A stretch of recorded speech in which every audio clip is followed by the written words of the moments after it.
You don't remember your Apple Watch passcode? You can't view or recover it on the Apple Watch or the paired iPhone.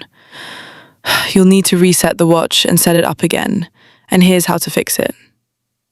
Make sure your Apple Watch is connected to its charger. Also, make sure the watch is powered on and showing the lock screen. If you see a message about too many passcode attempts, wait a few minutes and then try again. Press and hold the side button until the power slider appears on the screen.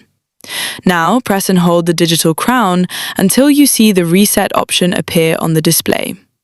Tap Reset, then confirm that all media, data, and settings will be erased from your Apple Watch.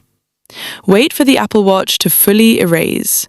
Once it's done, you can pair it again with your iPhone or another iPhone. Keep in mind, if you sign in with a different Apple ID, your Apple Watch will ask you to enter the previous Apple ID and password to remove activation lock. That's a built-in security feature. Just follow the on-screen instructions to complete the setup. Once finished, you can start using your Apple Watch again. That's it. Please like this video to support the channel and subscribe for more updates. If you have any questions, drop them in the comments below.